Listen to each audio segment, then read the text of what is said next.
నమస్తే. మల్కాజ్గిరిలో జరుగుతున్న టీఆర్ఎస్ ఎన్నికల సన్నాహక సమావేశంలో పార్టీ వర్కింగ్ ప్రెసిడెంట్ కేటీఆర్ మాట్లాడుతున్నారు. లైవ్ చూద్దాం.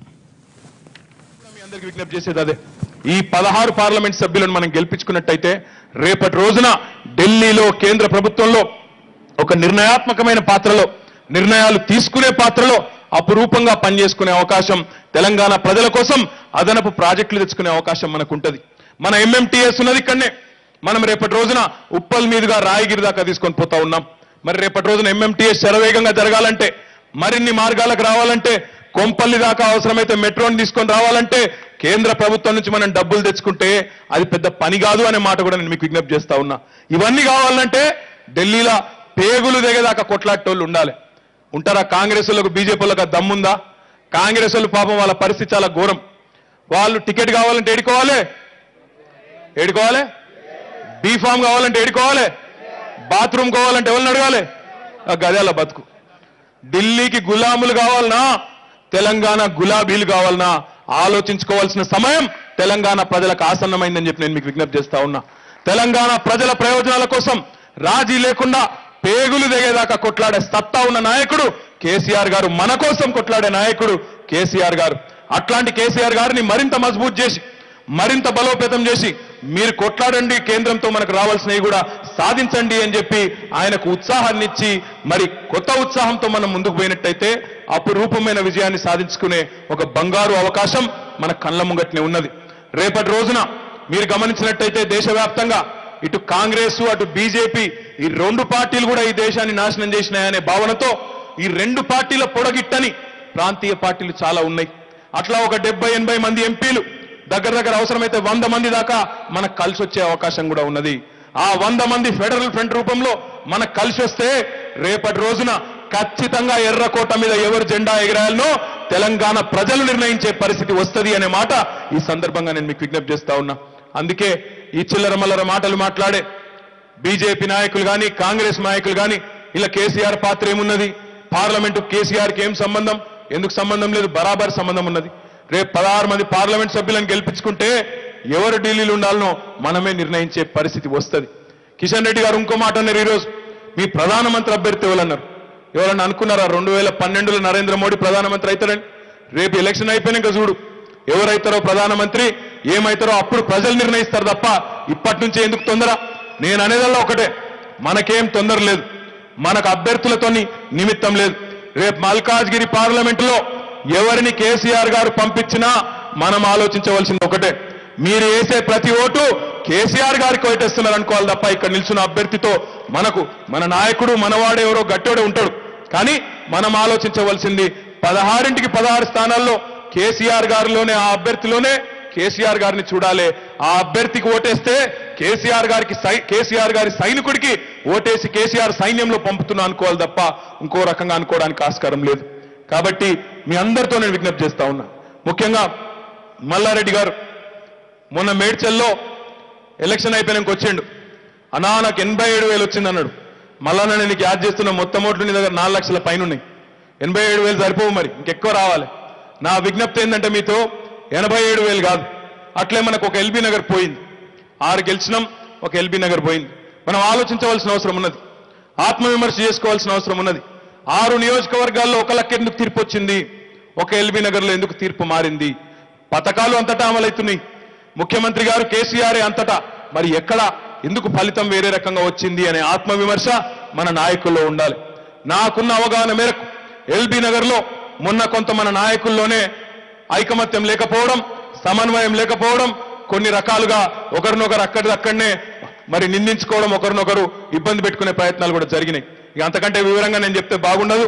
నేను ఎవరిని ఉద్దేశించి అంటున్నానో వారికి తెలుసు, నాకు తెలుసు. ఇక బహిరంగ వేదిక మీద మాట్లాడితే బాగుండదు. కాబట్టి దయచేసి నేను విజ్ఞప్తి చేస్తా ఉన్నా. మనం అయినప్పటికీ మొన్న ఎల్బీ నగర్లో కొంత అట్లాంటి సమన్వయ లోపం ఉన్నప్పటికీ రాష్ట్రంలో దాదాపు 90 సీట్లు గెలిచినాం, అధికారంలోకి వచ్చినాం. ఈసారైనా మళ్ళా మీకు మోకా ఉన్నది. ఎల్బీ నగర్లో ఈసారి మళ్ళీ టీఆర్ఎస్ పార్టీ మెజారిటీ సాధించే దిశగా దయచేసి స్థానిక కార్పొరేటర్లు, ఇన్ఛార్జ్ గారు మీరు బాధ్యత తీసుకోవాలని చెప్పి కూడా నేను విజ్ఞప్తి చేస్తా ఉన్నా. ఇంకొక మాట కూడా నేను మీకు విజ్ఞప్తి చేస్తా ఉన్నా. మనం చాలా సందర్భాల్లో మన నాయకులు నేల విడిచి సాము చేస్తూ ఉంటారు. అంటే నేను పెద్ద నాయకుణ్ణి, నేను రాష్ట్ర నాయకుణ్ణి, నేను జిల్లా నాయకుణ్ణి, నేను మండల నాయకుణ్ణి, నేను బూత్ కాడు ఉంటానా, నేను ఎందుకుంటా అంటారు. దయచేసి నేను కోరుతా ఉన్నా, పెద్దలు చెప్పినారు ఇంట గెలిచి రచ్చ గెలవాలి. ముందు మన బూత్లో 70-75% మెజార్టీ తీసుకొని రావాలి, మన ఊళ్ళో తీసుకురావాలి, మన డివిజన్లో తీసుకొని రావాలి. అటెన్క నువ్వు బాగా తిరగొచ్చు, బాగా చెప్పొచ్చు, బాగా ఉపన్యాసాలు ఇవ్వచ్చు, కానీ కింద మన ఇల్లే సక్కగా లేదనుకో, మన వార్డే సక్కగా లేదనుకో, ఈ తర్వాత ఎవల మొక్కలు చూస్తాం మనం. కాబట్టి దయచేసి ఎంత పెద్ద నాయకులైనా, కార్పొరేటర్లైనా, బోర్డు మెంబర్లైనా, సర్పంచ్లైనా, ఎంపీటీసీలైనా, జెడ్పీటీసీలైనా, ఎంపీపీలైనా ముందు మీ పోలింగ్ బూత్ లో 70-75% ఓట్లు సాధించే దిశగా ఒక టార్గెట్ నిర్దేశించడం జరుగుతూ ఉన్నది. పార్టీ పరంగానే మీకు టార్గెట్లు ఇవ్వబోతా ఉన్నాం. మరి పార్టీ పరంగా మీకు టార్గెట్లు ఇచ్చినవి ఏవైతే ఉన్నాయో డివిజన్ల వారీగా, బూత్ల వారీగా వాటిని సాధించే దిశగా ఇప్పటి నుంచే సమాయత్తమై తప్పకుండా ముందుకు పోవాలని నేను విజ్ఞప్తి చేస్తా ఉన్నా. రెండవ మాట కూడా మీ చెవిలో వేయాలి. చాలాసార్లు ప్రచారం చేసేటప్పుడు ముఖ్యంగా ఎమ్మెల్యే అభ్యర్థులు డోర్ టు డోర్ తిరుగుతూ ఉంటారు, ఇంటింటికి ప్రచారం చేస్తూ ఉంటాం. ఆ క్రమంలో చాలాసార్లు, ఎందుకంటే ఎమ్మెల్యే అభ్యర్థికి ఏ ఇంట్లో ఉన్నోళ్ళు ఎవరో తెలియదు, ఏ ఇంట్లో ఉన్నోళ్ళు ఎవరు కోటేస్తారో తెలియదు, కానీ మన స్థానిక నాయకులకు తెలుస్తుంది. వార్డులలో ఉండే నాయకులు, గ్రామాల్లో ఉండే నాయకులు, వాళ్ళకి క్షుణ్ణంగా అవగాహన ఉంటుంది. వాళ్ళు ఏం చేస్తారు, చాలాసార్లు ఇట్లా మనం దండం పెట్టుకుంటూ పోతుంటే అన్న ఈ ఇంటికాడికి వద్దంటారు. ఎందుకే అంటే వీళ్ళు మనోళ్ళు కాదన్న అంటారు. ఇవాళ తెలంగాణలో మనోళ్ళు కాదు, మందోళ్ళు కాదు, అందరూ మనోళ్ళే. కాంగ్రెస్ వాళ్ళు, బీజేపీ వాళ్ళు, వాళ్ళ కార్యకర్తలు, వాళ్ళ ఇంట్లో ఉన్న వాళ్ళు కూడా అందరూ కేసీఆర్ కోటేయడానికి రెడీగా ఉన్నారు. మనం అడుగుడే ఆలస్యం. మనం అడుగుతే మనం వారిని విజ్ఞప్తి చేస్తే రాష్ట్రంలో ఉన్న ప్రతి ఒక్కరు మనకు ఓట్లేసేందుకు సిద్ధంగా ఉన్నారు. మీరు బేసిజానికి పోకండి, వీళ్ళు మనోళ్ళు కాదని మనమే నూకేది, దగ్గర తీసుకోవాలి. మనోళ్ళు ఎవరన్నా అలుగుతే కూడా బుదిరెక్కించుకోవాలి, సమన్వయ లోపం ఉంటే సర్దుకోవాలి, బూత్ల వారీగా టార్గెట్లు పెట్టుకోవాలి. ఒక పటిష్టమైన యంత్రాంగంతో యుద్ధం కొట్లాడినట్టు కొట్లాడితే తప్పకుండా అఖండమైన మెజారిటీ వస్తుంది.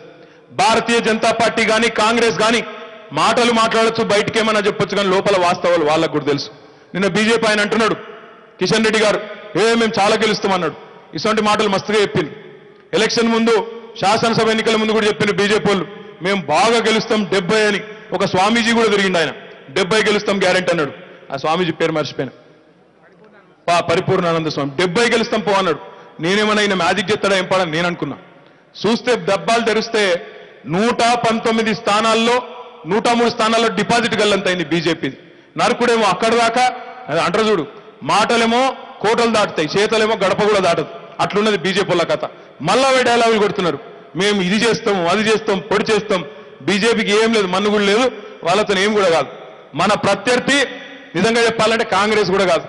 మన పోటీ ఎవరితోనంటే మల్కాజ్గిరి పోటీ చేవెళ్లతోని, చేవెళ్ల పోటీ సికింద్రాబాద్తోని, సికింద్రాబాద్ పోటీ మహబూబ్ నగర్ తోని.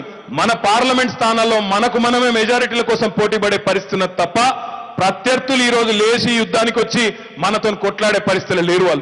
వాళ్ళు బేజారైపోయినరు. చాలా చోట్లనైతే అభ్యర్థులే దొరుకుతలేరు.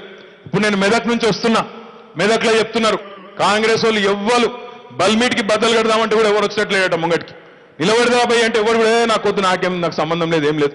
మొన్న నేను చూసిన మహబూబ్ నగర్లో అక్కడ ఎవరో ప్రతిపాదించినట, డీకేఆర్ గారిని మీరు పోటీ చేయండి అన్నారట. ఆమె అన్నదట, ఇదివరకు జైపాల్ రెడ్డి పెట్టరు, నాకెందుకు అంటే కష్టంలో ఉన్నప్పుడు నేను చేయాలి, మంచిగా ఉన్నప్పుడు ఆయన చేస్తాడా? అట్లున్నది కాంగ్రెస్ వాళ్ళ పరిస్థితి. వాళ్ళు భయపడతారు, ఎలక్షన్ల దిగేతందుకే భయంతో ఉన్నారు వాళ్ళు. కాబట్టి మన పోటీ వాళ్ళతో కాదు. ప్రజల ఆశీర్వాదం సంపూర్ణంగా మనకున్నది, ప్రజలు మనతో ఉన్నారు. కాబట్టి మనం వేరే వాళ్ళ గురించి ఆలోచించకుండా మల్లారెడ్డి గారు పోటీ పెట్టుకోవాలి, మల్కాజ్గిరికి చేవెళ్ళకు పోటీ పెట్టాలి.